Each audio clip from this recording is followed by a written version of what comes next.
Hello, everybody. It is winter, and January means it is, Happy New Year, the Winter Poetry Salon. We are very, very excited to have you. We are excited to see you out there in Viewerland.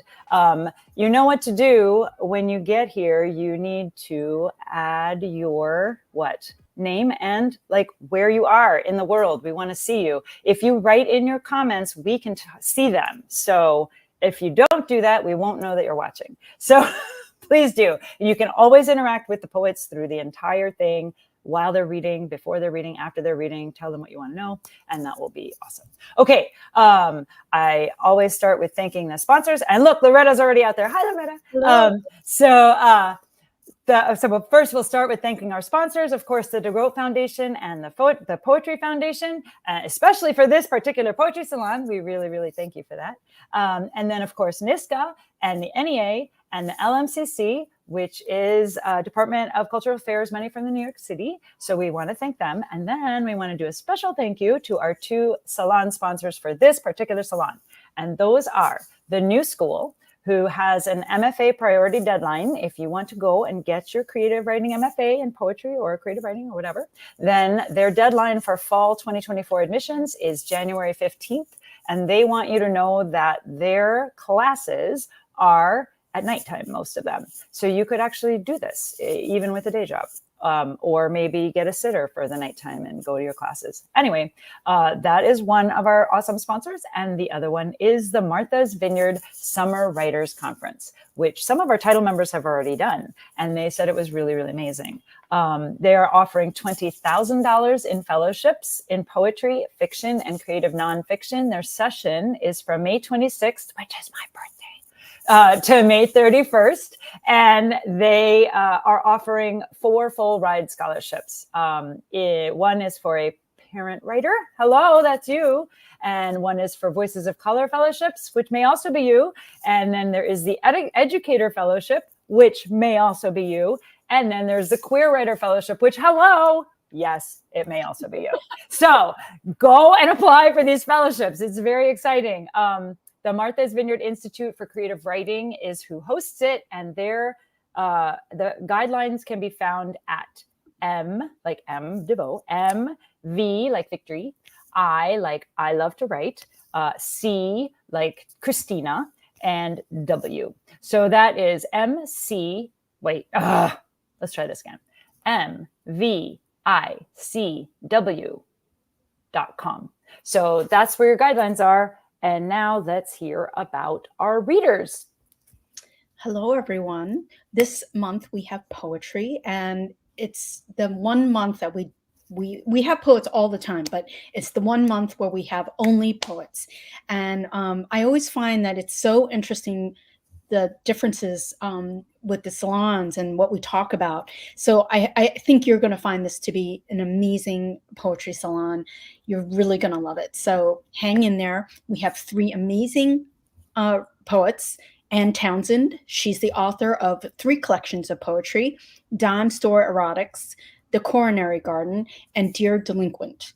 She's the editor of a collection of essays, Radiant Lyre, Essays on Lyric Poetry with David Baker. Yay! Hi, Ann. She also happens to be an amazing friend of mine.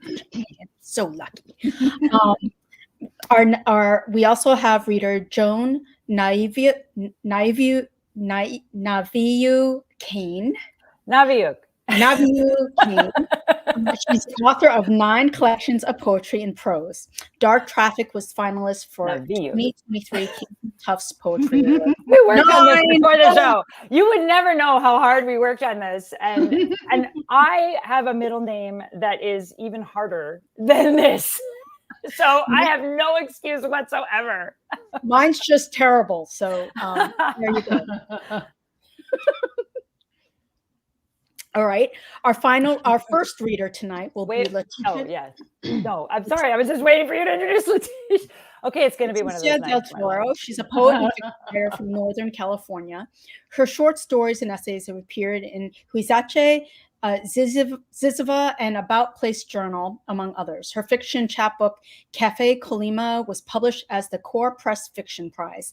She's won residencies and fellowships from Hedgebrook, Breadloaf, Storyknife.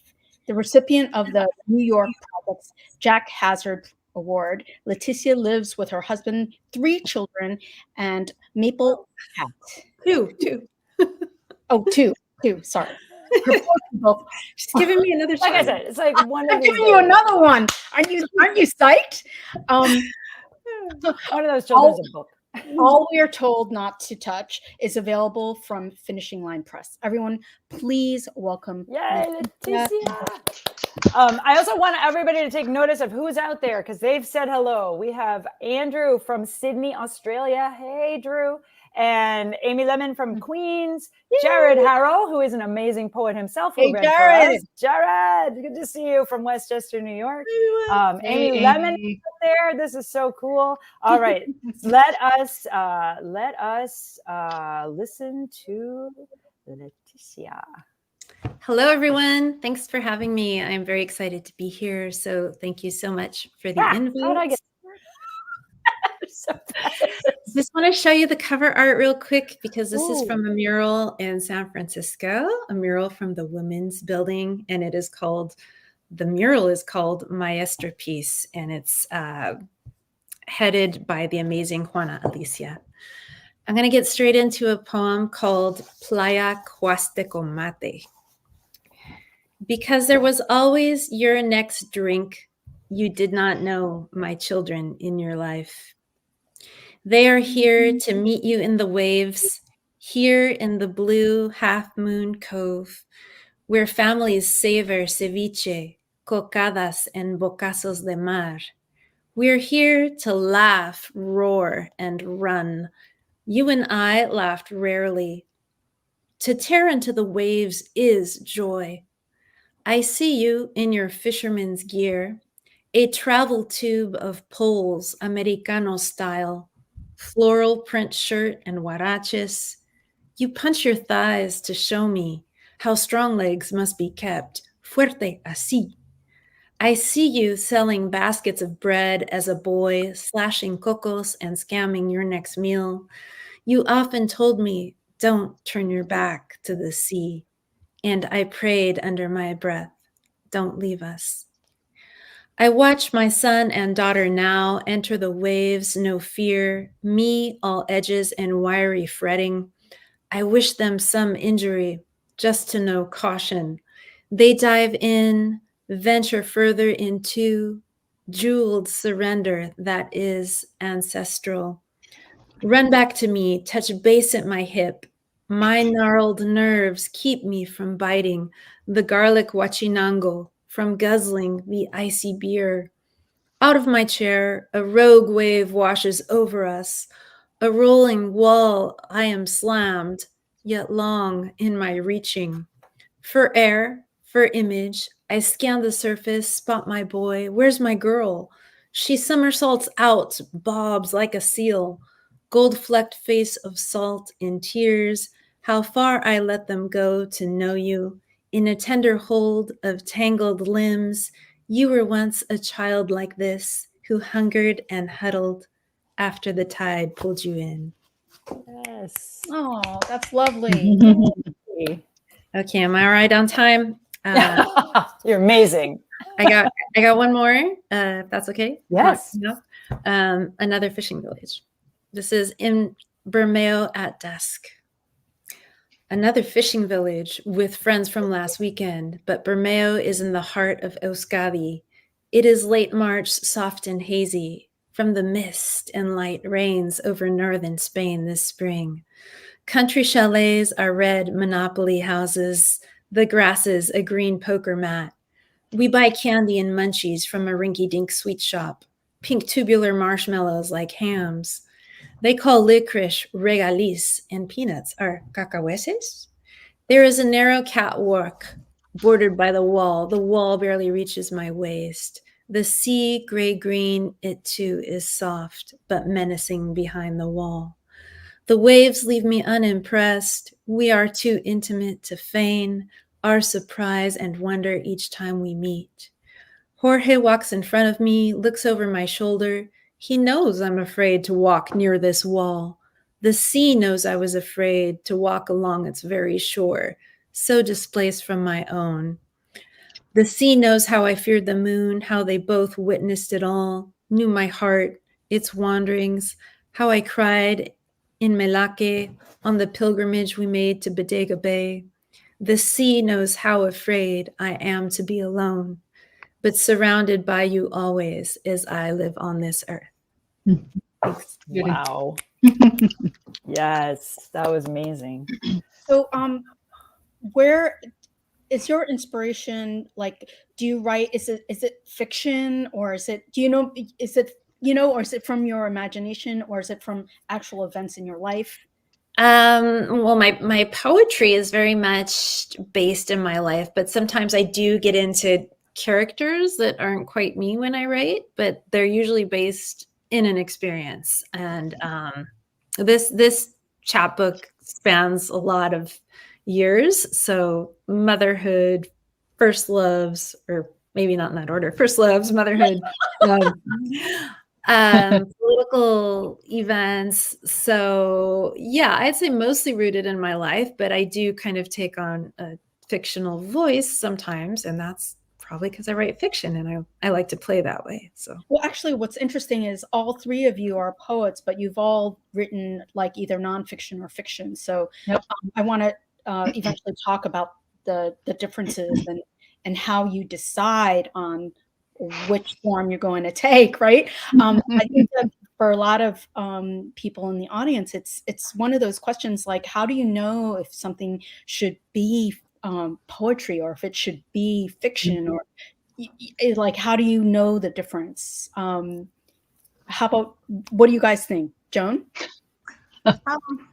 I think, I mean, one of the things that I think about is that I often believe that I am still developing a narrative gift. And so if I can't find a story, if I can't find a beginning, a middle, and end, I know something is purely lyric. I think it's also a question of my time, right? Whatever the constraints are in my life, I think if I have a little bit of time, I'm pretty good at knocking poems out. But if I have a lot of time, I can write prose. That makes so much sense. What's funny, Joan, is that for me it's exactly the opposite. The poems take forever, and the prose goes. That's funny. There's for me there's no rhyme or reason why that is so. I'm not sure I can explain why, but I love the difference between those two processes. I'm not sure it means anything, but I think it's very human that no one can follow the same set of encounters or events or there are moments. no rules, right? That's my favorite thing, is that everybody's process is their own, and you have to find the process that works for you.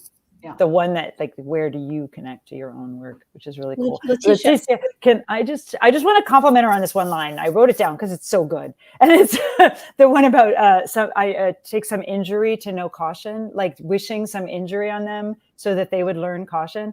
The truth in that is so much bigger than that whole poem. Like, what a great little truth.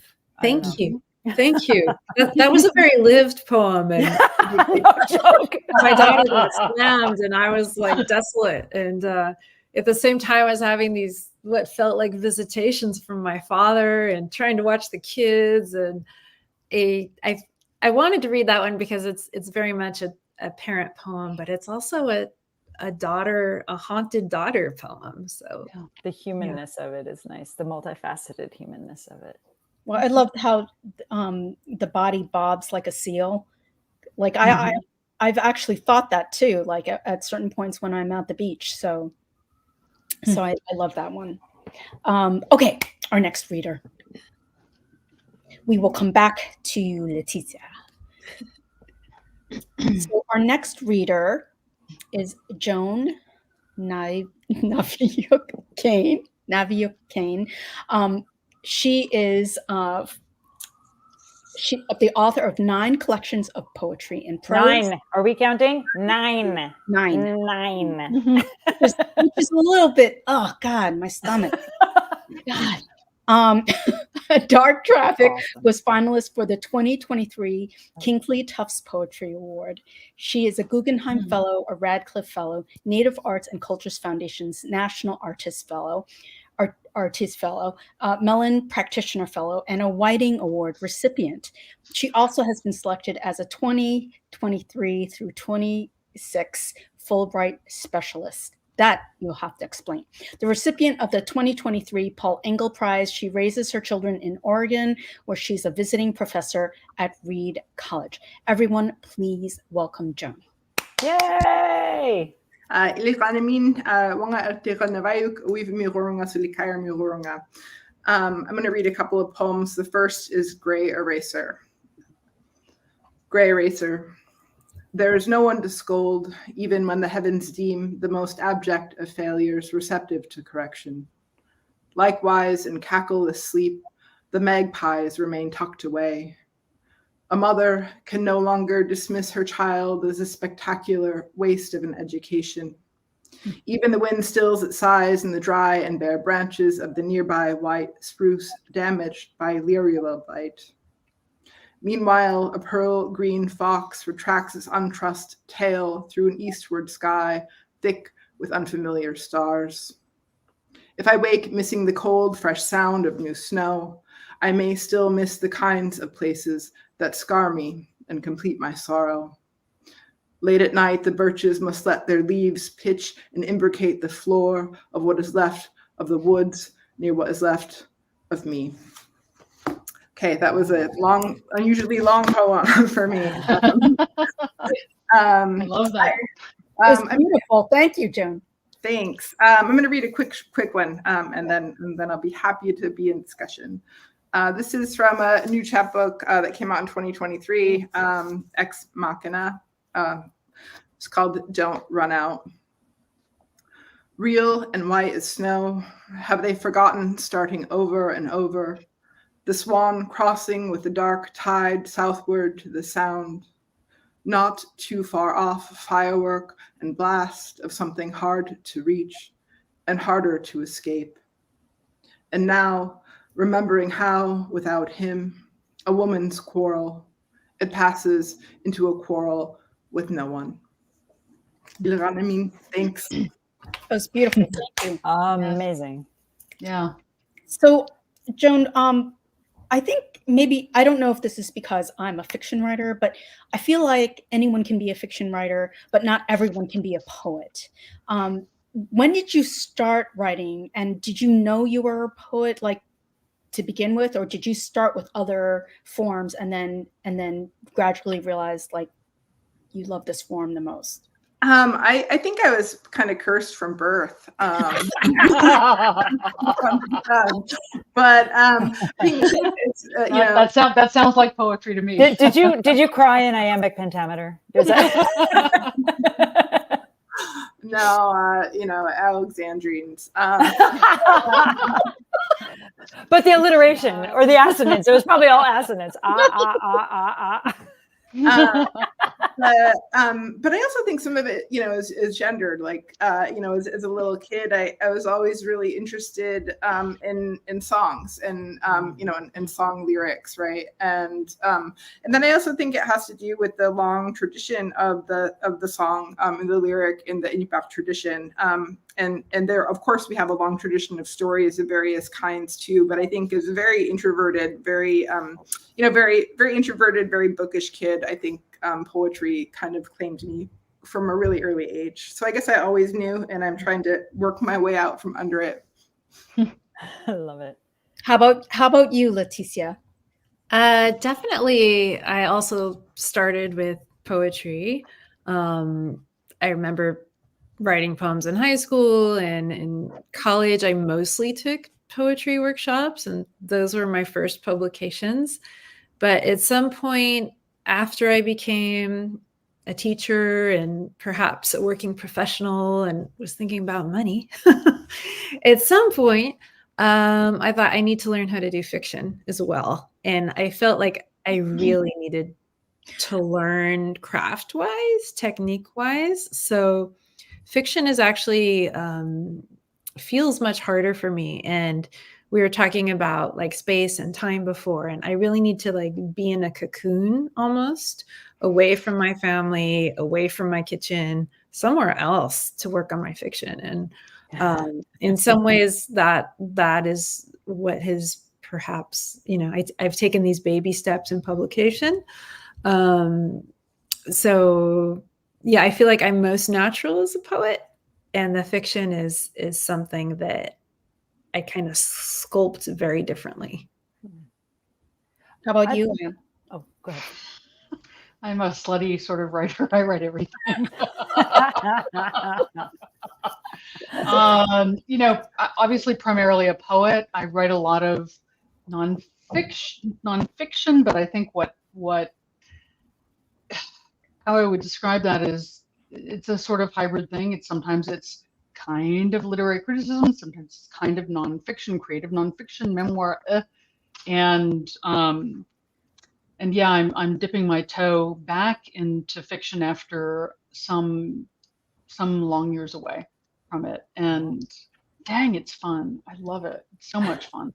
So hard as hell, but it's really fun. It's good really, to really fun. explore things. Yeah, I know. I mean, it's good for exploring in the sense. I have one life. Why not explore everything? Love that. I think it's so interesting that Joan talked about the lyric quality of poetry, and it's so true that like how music really plays into poetry and just the appreciation of it. And I don't know, maybe it's because I stuttered, and I still stutter actually, which is why I probably like poetry to me is like really scary. And I can read it and I love it, but I would never read it out loud. That's fascinating, Christina. I didn't know that. Yeah. I wonder how many of us have been trained as musicians. I mean, that's how I started. I started as a musician before I was anything else. I think what Leticia was saying, like poetry is the first song, is the first poetry song, right? that you're absolutely is. And you hear, and then the poetry you get as a child is of course the nursery rhymes, which are musical and rhymey and all the things. I wanted to ask Joan before we get away and get into a real group discussion. I want to ask Joan about the Inupiaq language. Is it called Inupiaq? Inupiaq. Inupiaq, sorry. And is so. When you learned it, did you you're clearly fluent in it, or at least conversant? I can listen much better than I can speak. And this was different in my early childhood, and when my grandmother and my mom were very insistent on speaking the language to me.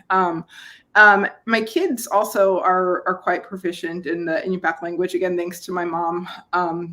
But I think the thing for me, I remember one of my aunts scolding me after my first book came out. Not only she said, you have to put your real name, your Atira Navayuk. She said, nobody knows who Joan Kane is. This is who you really are. But she also said, it's your responsibility to make sure that our language, and my grandmother, her mother, my mom and aunt's mother, was insisted on fully bilingual education. She was a preschool teacher. And I think my aunt kind of scolded me into reminding me that it's my responsibility to make sure that the language is visible and accessible as broadly as I can. And that I also give myself opportunities to be corrected by writing in it and speaking it, and being in conversation with it. I think it's a lovely way to keep it going and keep it talking. And is the language taught then in like a Saturday school, or is it taught as how were you able to do it? You said in education.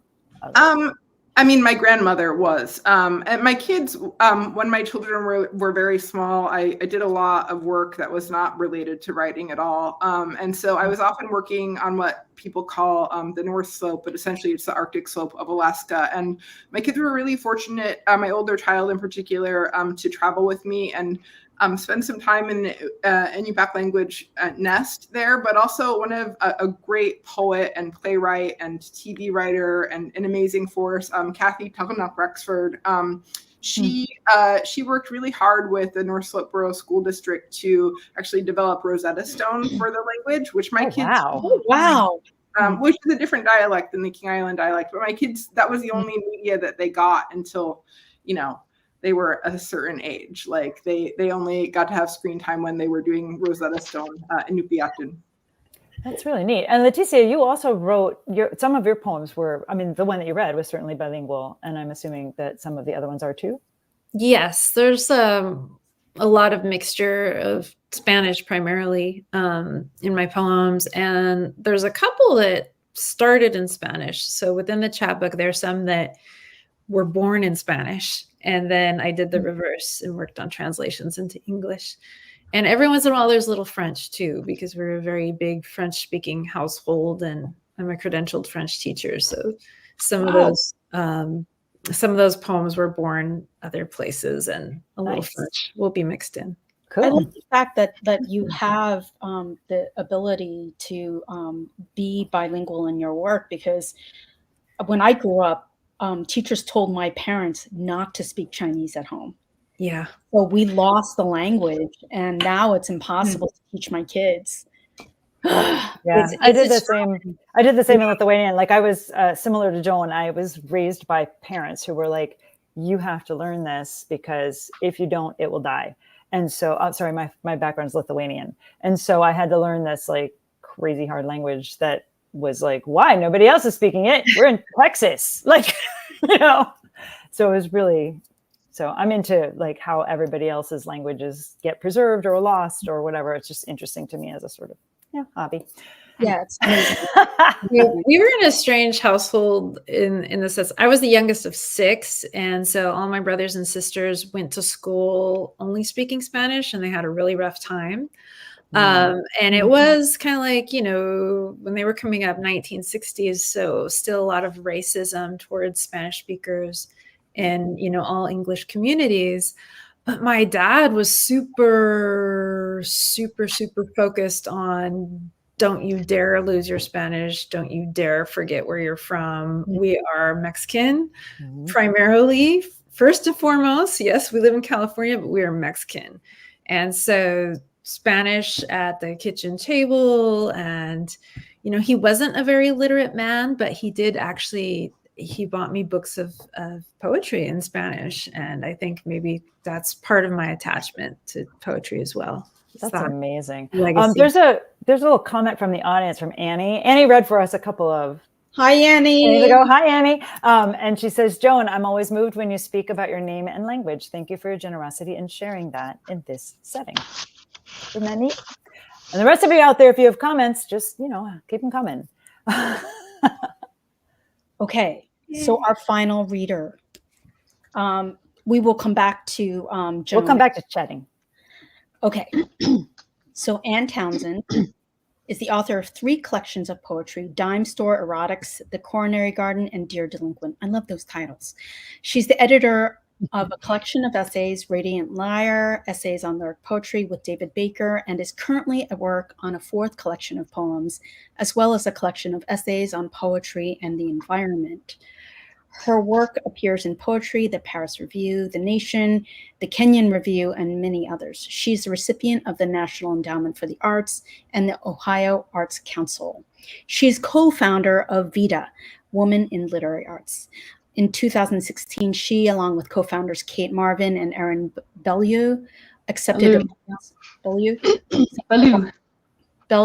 Barnes & Noble Writers for Writers Award, given in recognition of their work for the larger literary community. In addition, and I love this, to her work as a poet, Townsend also hybridizes award-winning modern daylilies. Everyone, please welcome. Thank you. Thank you, Milda. Thank you, Christina. It is such a pleasure to read with these 2 incredible writers, Joan and Leticia, and to spend time with all the amazing parents and writers in the audience tonight. I'm thrilled. I spent, just because I'm perverse, I spent some time looking at my books a few years ago and thinking about how many women poets had children. And I looked at every single book in my shelf, and there are hundreds of them. And 99% of the women on these shelves had either no children or one child. And it's, to me, it's remarkable to to know that it's possible to have children and do this thing that we do. And it's not easy at all. It's not easy, but the fact that all these women exist on this screen right now, all Hey, of here us, we are. 100% of us have children. And so like the whole point of this reading series is to kind of do what Vita does. Like you shine a spotlight on the fact that we exist. And here are these amazing authors who have done so much, and you guys can too. Yeah.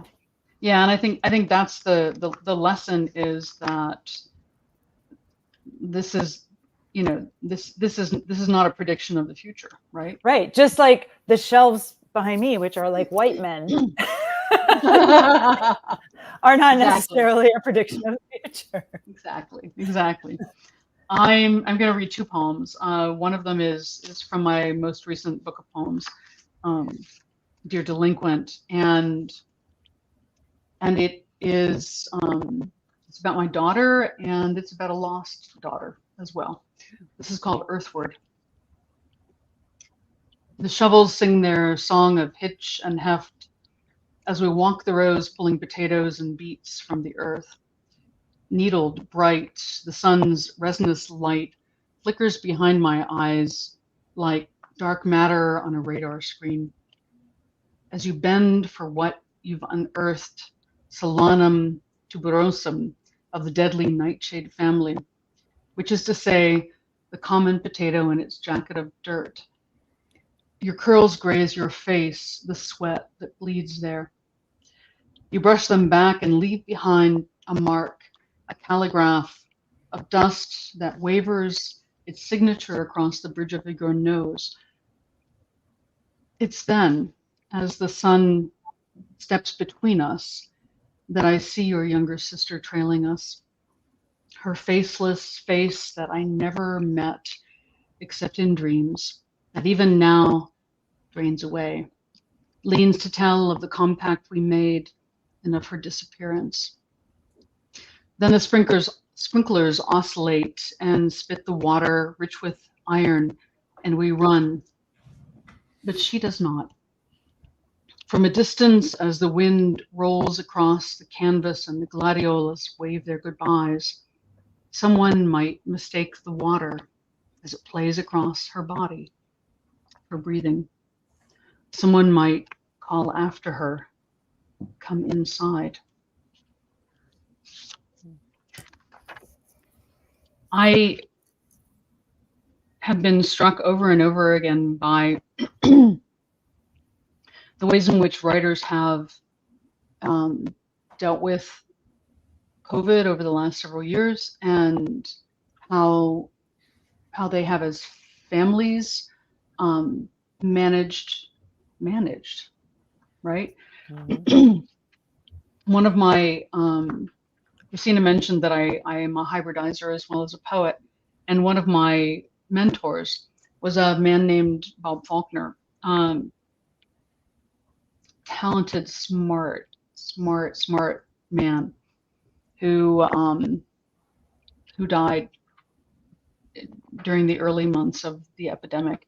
But he left a gift behind, and those gifts, I think, are the sorts of things that that never leave us. This poem it's a new poem. It'll be in my next book, I think. It's called The Voodoo Lily's Promise. Voodoo lilies are crazy, weird plants that grow really tall, and they don't bloom very often, but when they bloom, they smell really bad. Just FYI, don't plant one in your garden. This is called The Voodoo Lily's Promise. Next time I bring up Bob's senseless death, just stop me. It's all the same story. Millions died, every one of them drifting now like dust motes through every room, everywhere. All coughing, all tied to stupid ventilators, pressing air through lungs made of glass.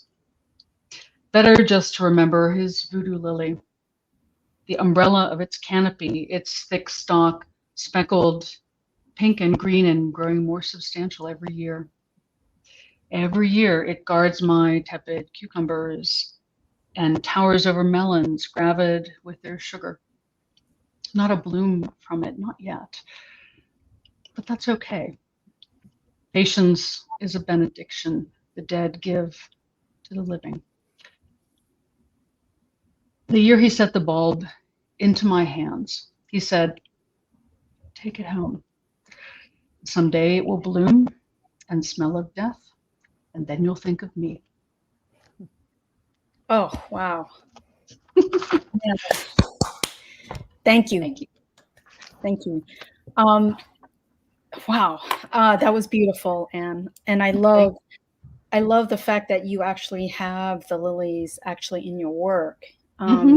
That you use something that you love outside of the writing in your writing. Yeah. You know, what's funny, Christina, is over the last few years since I've been hybridizing, I'm now writing for daily magazines and talking about poetry in daily magazines. What is that? I don't even know. But That's awesome. What it is. I think it's nice because it means that there are really smart and generous people everywhere, and they want to talk about important things, right? It's not just that we're all writers. It's that there are so many people in a large audience that if you give them the chance, they're really, really willing to let in the thing that you write. I felt like there in both of your poems there was a little bit of like a ghost, and I found that really I love that. There's something about it that really moves me so much, especially the first one, because I don't know too many people who talk about that in their poetry. Yeah, I think that's important to talk about. Mm-hmm. Oh, it definitely is. It definitely is. So let's talk a little bit about process, because I know a little bit about your process, Anne, which is why I'm this up. You mentioned that poetry can take a long time for you. Can you give? I think sometimes people get frustrated with writing and poetry because they think if they don't have it on the first or second shot, then they're not like. Can you talk a little bit about this and patience or whatever it takes, whatever it is? Christina and I sometimes write together, which has been really truly one of the gifts of my life, that this woman over here is there and is in the middle of her own projects and is willing to take this random weird poet and say, sure, come on, let's write together. So she knows that I have the gift of the curse of multiple focuses. That is, I like to do a whole lot of things, and I find that they feed each other. But some things just take longer than other things, right? And for me, I have taken between 8, 9, 10 years between books. I'm super slow. And what I decided in the last year or so is that I'm super slow because one, I've had for 30 years another job. And what I'm discovering, I retired early in order to write full time, which is a super big leap, but I'm really glad I did it. Aside from the fact of not having any money at all, I'm really glad I did it. Food. right. But what I've discovered is that yeah, poems, really good writing takes a really long time, and that's okay. I don't think there are lots of people who you see online and social media who are publishing a book like a lot of books a lot of the time, and I do hate them. I hate them too. But what I realize is that shouldn't. Everybody has their own process and everybody has their own timeline, and my timeline's slow. And okay, right? It's going to be slow because I do a whole lot of other things. I mean, like I freaking make jewelry. I like that story. We will be getting lilies, right? we will be getting to that. No, don't. It's not even worth it. But I think simple parenting makes you. I mean, if you're doing it right, it takes all of you, right? And so I think it's really hard to find a way of giving yourself permission to be the writer that you are and should be, and also recognizing that that your kids and the rest of your family need you all the time too. That was one of the early taglines of Parentis, was that writing is 24/7 and so is parenting. Right, of course it is. Right. Like you just, you're always going to be taking turns, doing the thing, giving like whatever, you're always going to be working it out. But if you don't, then you're just going to be 24/7 doing the parent, like doing what I love about, and then when they go off to college, you'll be like, right. What I love about social right. media is that I get to see all these authors who I know, and they they're so invested in their children. Like Joan, I've seen a bunch of your posts recently, and it's amazing to me because you're so invested. But I know you're doing all this other work because I see it. Because 9 books. It really is amazing. So inspiring, and it just makes me like, I just like shake sometimes when I think about how much you're doing. If I can, I think because I kind of want to come back to Annie's expression about the Inupiaq language. I really think that language, spoken language, right, is the way that my ancestors, King Islanders, both King Islanders, Owivimu and Quaramu, people from Mary's Igloo, Alaska, survived for millennia in the Arctic. And I think a lot of the writing I do because, I think I'm alive because of my children. I think I survived many things and hopefully will continue to do so because of my responsibility to them as a single mom. But also I'm thinking of how, knowledge and culture and hope is transmitted. It's through language. And I think that I'm going to stop rambling. Because I can do that. It's not rambling. That's really interesting. It's so truthful that language, it allows us to communicate, but also it is the culture. It is the embodiment, because I think of like my own language, my second language, that there are words that don't exist in English than any other way around. There are words in English that we really didn't grow up with. I was actually just telling my son a couple of days ago, like when I grew up, like with my parents speaking only Lithuanian to me, there's no positive word for pride in Lithuania. It's a very bad word. It's a very stuck up is what it's bad. It's very negative. And so when I, transitioned into like being a college student and career woman, best coming to New York, la, la, la.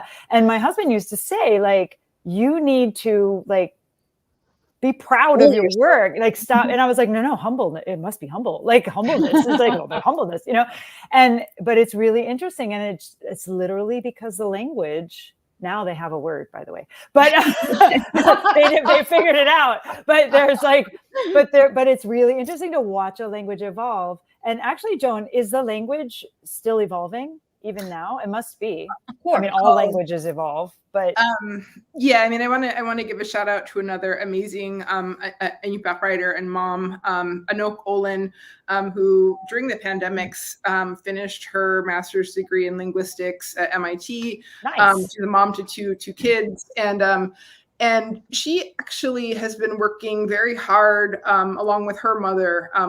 We have a very matriarchal culture, but she has been working really hard to conceive of and work with others in Arctic and subarctic communities to to look to the Inupiaq language to think about how the language can accommodate climate crisis and climate change, and how all of the ancient and necessary knowledge that was transmitted through the Inupiaq language for the ice conditions and the sea conditions, weather conditions that used to exist, are becoming increasingly, I hate to say the word, increasingly rare, because the climate in the Arctic, of course, and subarctic is changing so much quicker than everywhere else. So I think as an Indigenous person, I'm broke a little bit at the idea of a language evolving or devolving. But like the language, language lives and language changes. And I think it's through the work of linguists like Anok Olin that the language does change. Yeah. Very cool. I want to get back to the idea of us being slow, or some of us being slow and taking the time to produce books. I also think we have to live, right? There's a lot of living in between. You need something to write about. Yeah, absolutely. You have to have rich lives. And I think sometimes when you're, definitely having arrived at parenthood and parenthood of 2 children now, that has just made my writing so much more complex and put me into a ton of situations, medical situations, just parenting, getting along with other people. I had to do the living to and have that trajectory to be able to have experiences in some ways that are worthwhile, and not that I'm trying to, put down the young whippersnappers, right, that are 20 something and sensations somewhere in the world, but there is something to that journey of taking your time and moving through in a myriad of experiences to create art. So. I'm really interested in the ways in which, I'm older than all of you, and I came up during a more patriarchal era, let's just say. There's a reason that Aaron, Kate, and I founded Vita. And I think nobody was counting anything back then. What's counting? What is that? Oh, girls don't count. That's a boy thing. Don't count. No, girls don't count. No, I recognized, it took me a really long time to recognize that my assumptions were assumptions that I had inherited, and they weren't actually what I thought. They were ones that had been handed to me, and I admire so much the work that people who are younger, much younger than I am, are doing now to stake their claim, make their place, because it is a constant process, and if you stop, you'll walk backwards. And this Lisa wrote about this. I like this comment because it bridges sort of the parenting and the language question. Parenting seems like being constantly overwhelmed by language, teaching it, learning it again, hearing so much of it that sometimes it takes time to almost filter it out to hear the music in it. I thought it was a really beautiful comment, Lisa. That is beautiful. And Lisa's also a wonderful poet too, just by the way. You can tell from her poetic comment. So I think sometimes people have, I know I used to have the wrong, I made assumptions about poetry, and my idea of poetry was it was very old white dudes writing about stuff about nature or whatever, but I never white gelled with it. And so I think that kind of had an impact on my idea of poetry. And I want you guys to talk about this a little bit, because not all of our writers are poets, and not all our audience members are writers. And to talk a little bit about what poetry means to you, because poetry actually didn't mean anything to me until I found out that my family has a poem, and from the poem we get our names. Oh, wow. And it's very generational. And of course, when I asked what happens when we get to the last person, the last line in the poem, poem, and my dad said, "Well, then we all die." But That's poetic. but no, but who knows, right? But I didn't really realize that poetry could be used in so many meaningful ways, right? So let's talk a little bit about that. And while you're at it, if you have any, like one book that you can recommend for people to start their journey with poetry, you can throw that in there too. Joan? Okay, I'll start with the last question first. I think a book that is, I think many people need to read. The world of Native American literature. Native lit is often defined, both poetry, fiction, nonfiction, is often defined by several like huge figures. But a poet, Mandy Smoker, came out with a book from Hanging Loose Press called Another Attempt at Rescue. It was her first book, and she published it at a time when to be a mother, to be a woman writing, to be a Native woman writing was not just to defy many structural and systemic violences, but I think it's also in a way it beautifully sort of intersects with her own education and how she studied with Richard Hugo, and also came up at a time when other Indigenous poets were kind of centered around the University of Montana. So I think of that book. But that question of what poetry, I'm trying to remember the question. What it means to you, how you, yeah. I think poetry means essentially is evidence of the soul, right? Without getting too woo-woo, right? That language lives beyond, that language can live beyond the person who articulates it, who gets it to the page, who creates it. And so in that way, I think it's connected to being a parent as well, right? That something lives, something survives, that it's very human. Nice. Okay. I think of poetry sometimes as prayer also. We've talked about it as song, but in some ways it's what we want to see in the world or what we're divining somehow. So speaking it into existence somehow gives it extra life or power. And one poet, I'm not going to talk about any particular volume of hers, but a poet I love is Lorna D. Cervantes. Right. And a great Chicana poet who is one of the original writers I was reading in high school. And I've just followed her for years and years and years. And her love poems really got me through the pandemic. Nice. I just felt like I would pick up her volume of poetry. And she had this one that was specifically love poems. And any page I landed on just kind of got me through the day. So shout out to her, Lorna D. Cervantes. Nice. You, Ann? Leticia and Joan answered so amazingly. I'm not sure I have a whole lot more to add, but I think for me, poetry is that sort of compression, the kind of compression of language that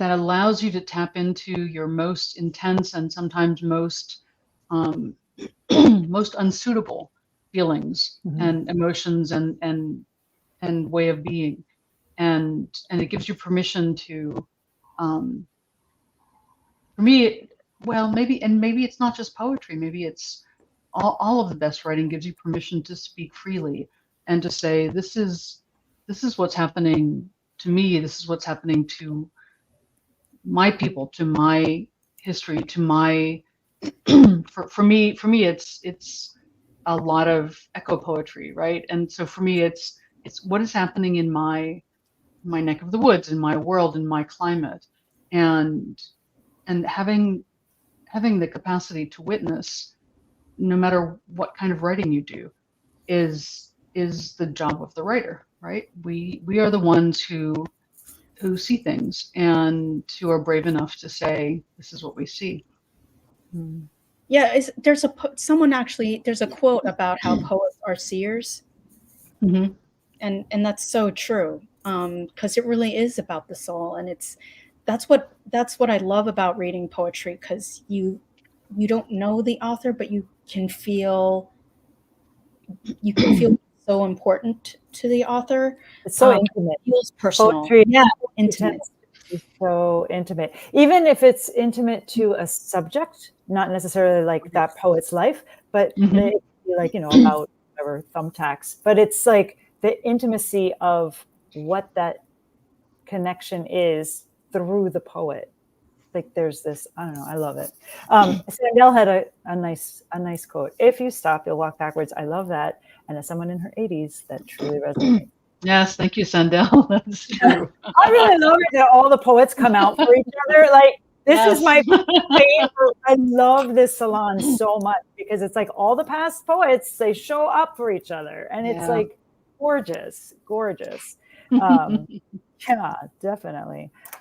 I have a question for you guys. So I know, like from everything, I know from studying that poetry has genres as well. Just like, we always think of poetry as a genre. We fiction writers think of, we world people who just read things, think of poetry as its genre, a poetry genre. But I know from studying and whatnot that there are many subgenres. And I was wondering if any of you, went through phases of doing different things in your poetry, like a painter might have phases of going through the blue period or whatever. Like, can you talk a little bit about your journey within the confines of poetry and whether you ever did genres within your poetry? I'm going to say no. There's no wrong. I mean, I'm just interested. Well, so yeah, I mean, there are things that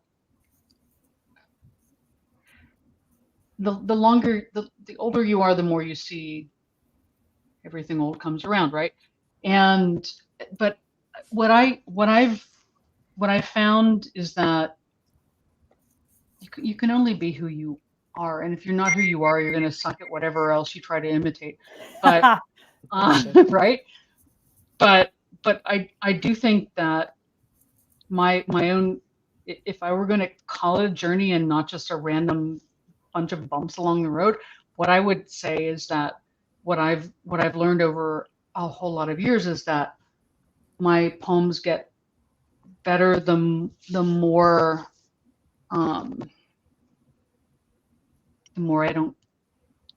I'm not paying attention to what somebody else wants my poems to be. It's sort of the more authentic they are to you. I'll tell you after. Oh, come on, that's mean. I have secrets. I won't reveal them. Are you talking? I mean, sometimes there are. I know maybe always there are pressures to be the kind of writer that someone wants you to be, right? Mm-hmm. And it took me a really long time to figure out, oh, I'm actually way better when I'm not listening to that voice over there saying, this is the big dude voice on your head that's saying this is what you're supposed to do. The more I can push it away, the better I can be. Or at least, no, I don't even think that's the right way to say it, because who knows what's better or not better. I'm not no one can be the judge of that, but the happier I am, and the more free I feel to just do me and not worry about what somebody else cares about. I don't care anymore. Just stop caring. Everyone, stop caring. Well, I think fiction writers have that a lot, in that it's like, okay, so this is hot in publishing, right? Like, write something about that, and that's like doom, right? It's doom. It's total. It's like Twitter, Instagram, TikTok doom. It's doom. It's I due. love it. Well, I mean, you might sell several thousand books, but it's due. Oh, okay. Okay. Or not, or don't take my advice at all here.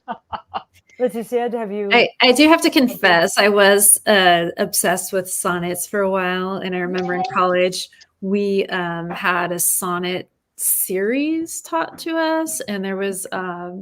Did you do a crown? Well, it was the blackout sonnets were the sonnets that we studied. And I'm forgetting the woman's name, the poet's name. That's terrible of me. I should have it like right here.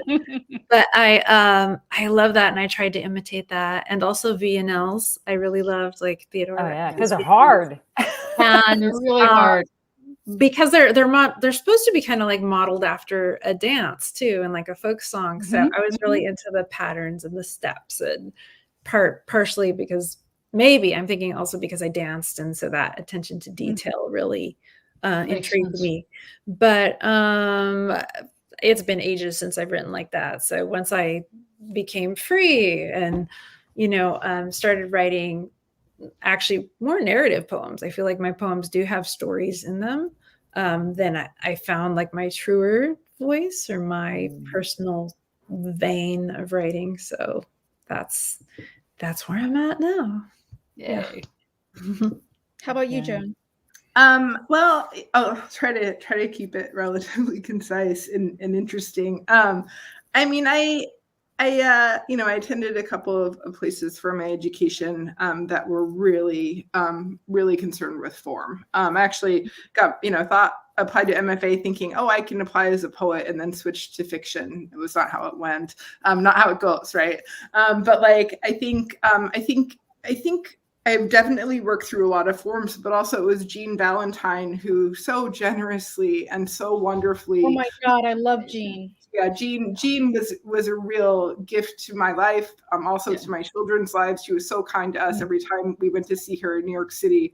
It was just such a wonderful, wonderful person, an amazing poet, of course. But I think it was actually Jean kind of giving me permission to not over I can't even say the word, and not to make my poems anthropological artifacts for the white gaze, right? Which is often how I am reduced to exist both on the page and off the page.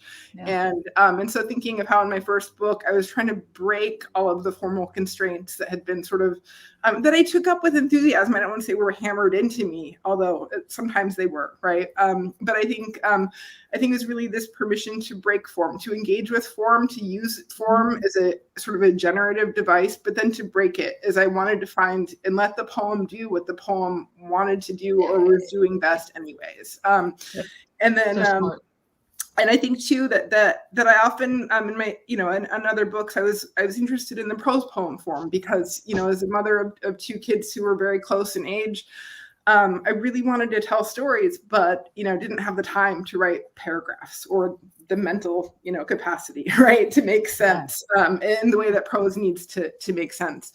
I think Dark Traffic, I was really trying to show though the violence and brokenness of the English language and the intersection between the language that my mother spoke as her first language that the boarding schools really tried to actually physically beat out of her from speaking, and how recent that history is. And I think sort of thinking about phases and forms, I definitely go through them. Sometimes I often find that in my books, I have to try to mix things up because I'm being either too confessional or emo, right? Or cringe, as my kids would say.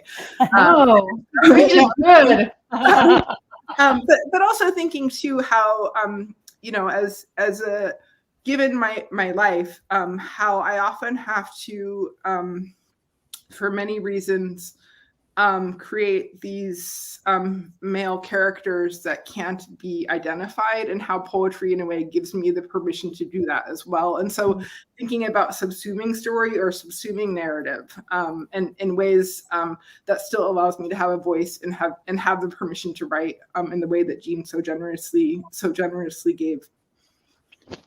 Yeah, that idea that your voice needs to be silenced by external forces is such a driving force to write better.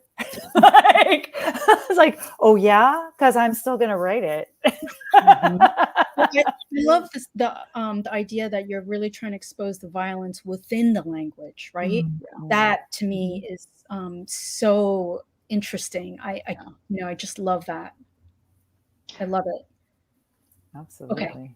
So before we sign off, everyone, I just want to say thank you to our authors, Anne, Leticia, and Joan. We usually, in the past, we had in-person salons, and we have not had one since COVID. So I just want to say we have one coming up. It's a pop-up. Yes, it's a pop-up. So for those of you in New York, please come on January 17th. Also, those of you in Connecticut and New Jersey and Boston who can take a fast train. Yeah, come to New York. That's right. Come to New York for our in-person salon. There's more information on the website, but it's January 17th at 7 p.m. at the Writers' Room. For those of you who don't know the Writers' Room, it's a co-shared, it's like a shared space for writers. I happen to be a person there, so we would love to have you. I think it's at 740 Broadway, and the event starts at 6:30 on Wednesday, the 17th. And there are 5. Do you have this? Yes, we have Dion Ford, Jennifer Bell, Kristen Vukovic, Matthew Thorburn, and Clavis Natera. Okay, everything. We have poets. We have all the people. We have all the magic. I am given to understand that the refreshments will be bubbly and goldfish crackers in honor of parents. Bubbly's good. And also coming up, we have our February reading next month, and on my birthday. The last time that happened, Moonjin Lee was reading for us, and that was pretty fun because she serenaded me. We sang. I do appreciate that. We have authors Jocelyn Johnson, Jared Harrell, and Remika Bingham-Risher. Yes, so, and no, you do not have to pre-register. You can just show up at 6:30 at the Writers' Room. Everybody will be let in, and we'll just smoosh in if there's a lot of us.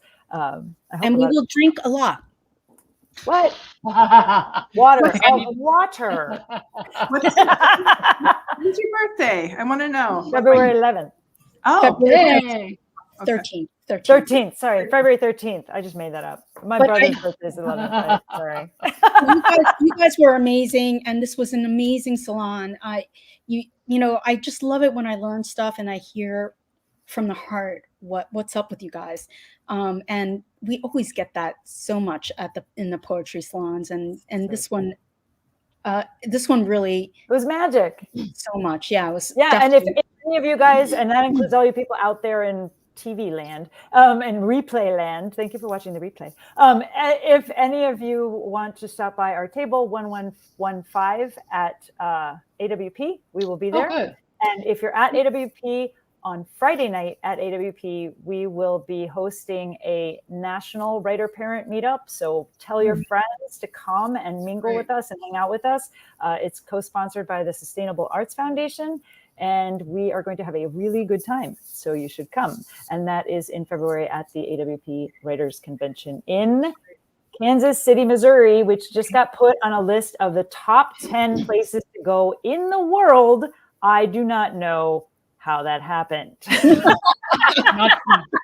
But it was there. I was like, oh, Kangaroo Island and Kansas City. Not because of their political positions or anything, but it must be the barbecue. Yes. Any which way. So thanks to the viewers. Thank you for watching. Thank you for watching the replay. Thank you so much, everyone. Thank you, everyone. We love you. Thank you. Thank you. Talk soon. Bye, everyone.